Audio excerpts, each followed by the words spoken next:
So line integral for vector fields. Let's think about this.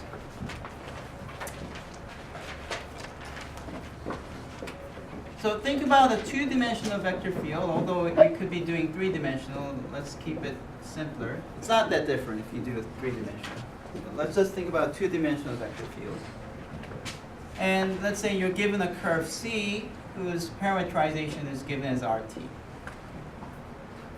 And what I want to talk about is how do you want to define the integral of this f over this curve C? Now, one possible thing that you can do is you can take this vector field and integrate over ds. However, this is not so interesting in the view of physics or fluid dynamics. And when you're doing those things, you rarely have to calculate such a thing. It doesn't have much of a physical significance. So, although you can do something like this, which is nothing more than the usual f ds, but with u and v. So you have to do u ds and v ds, and the result will be some kind of vector. But that's not really that interesting. What is interesting is you can think about this dr vector. What's dr vector? It's a line segment with the direction. Okay, so that's what we call dr. It's a very small portion of the curve which has a direction. Okay. Okay. And for that, this is a vector. That's a vector. Therefore, if we have two vectors, we can have either the dot product or the cross product, right? The one that we will mainly do with is the dot product. We'll never do the cross product. Okay? All right. So this quantity is usually what we call the line integral for a vector field. Now, why is this so important? Okay, so let me go back and talk about this formula W equals to FD. You remember this, right? That's what you learned in physics. And I talked about this in the beginning of the semester because when we defined the dot product, I said the dot product comes from this physical equation W equal to FD. Why? Because this is only when the force is in the same direction as the displacement. But what if your displacement is like that and your force is like that? And there's an angle between. What are you supposed to do? You have to take the cosine to project and multiply, right? So it's the full formula is W equals FD cosine theta, right? Or another way to say it is, if you think about these two things as F dotted with D, I mean, if you think about these two things as vectors, displacement vector and the force vector, then the work is the force dotted with the displacement vector. And that's how I explained where the dot product comes from. Dot product is invention of the physicists, and it's a pretty good one because it has very good mathematical properties, and therefore in math we use it too. But we have to visit this formula again because, see, this formula only is true if your force is constant as you go from here to there. If your displacement as you're going from here to there, if your force is constant, then you use this. What if the force is not constant? What if the force gets stronger or gets weaker? How do you find the work? That's a good question, right? So here's a question that arises in, say, electromagnetics. Okay? In physics too, although you don't get to solve cool questions like this, if you had a positive charge here, right, and then it's inside this electric field generated by this point charge, so this is fixed, and you just place this, and that's allowed to move, then what happens? This thing will push this over here, right? So it's going to be continued to get pushed, but as it's pushed away, what's happening to the force between them? The Coulomb force gets weaker, right? It's Q1 times Q2 K times R squared, right? That's the force between two charged particles, and therefore when the distance between the two becomes larger, this quantity becomes weaker, right? So you can't just simply say force times distance to find the work done by the electric field to this quantity, right? Or electric force done to this particle. And rather what you have to do is you have to evaluate the force at each point, and then at each point you just move slightly. So this is what? This is a very small displacement, right? From here to that point. So if you say this is the trajectory of this thing, and you take this very small portion of the trajectory, that's the very small displacement, right? You multiply this, and if you add up all these quantities over the curve C, what do you get?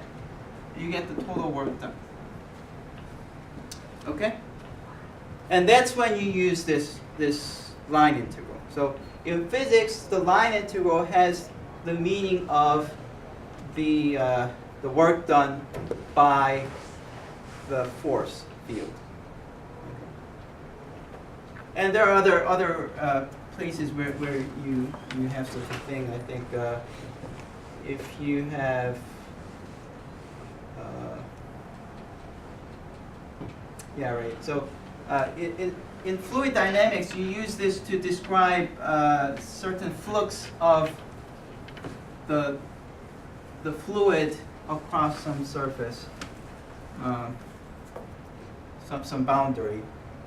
It's also used there. But I'm just trying to say that rather than FDS, F dot dr is the more natural thing that you get to see in physics. Right? Okay. Now, how do you actually calculate this? Well, the one thing that you have to remember in calculating this is just to remind yourself that dr is dr divided by dt multiplied by dt. If you know this, then you can compute your line integral. So let me show you the example. Let's say you have a vector field F, which is x plus 2y, comma xy plus 3x. And let's say your RT is t comma t squared with t between 0 to 1. And that's your curve C. It's an oriented curve. And what would you get if you took that vector field and integrated over that curve? What is F dot dr over that curve? That's the question. How would you solve this? All right? Okay, solution. First, divide by dt and multiply by dt. Now, what's good about this? The good thing about this is I don't know what dr is, but I know what dr dt is. What is dr over dt? It's the derivative of this thing, right? Okay. And the t value goes from 0 to 1. Perfect. So then I can rewrite this as dt with t going from 0 to 1.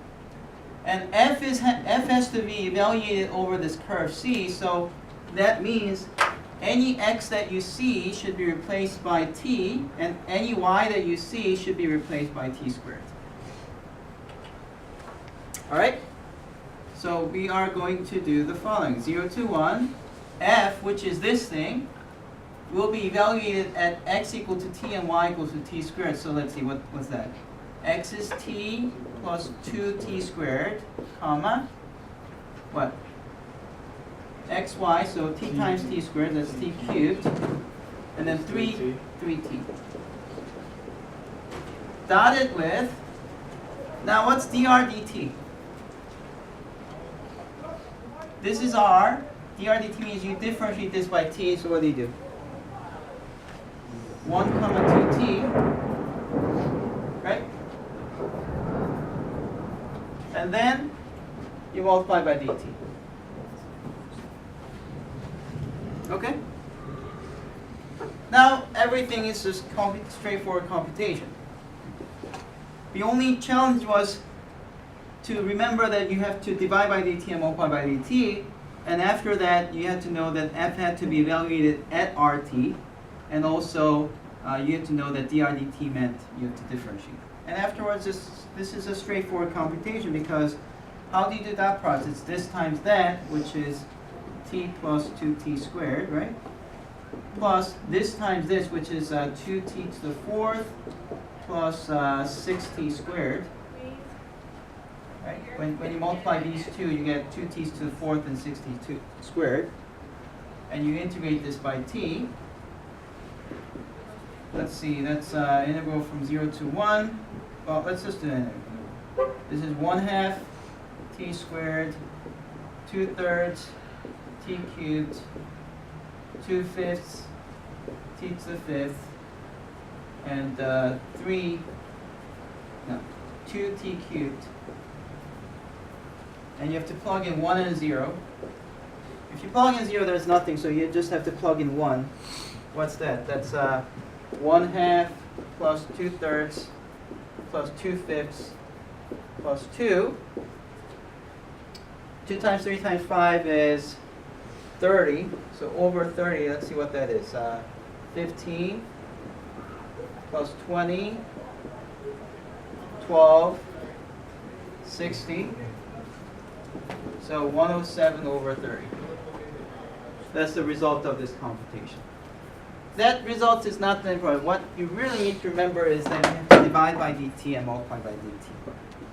Okay?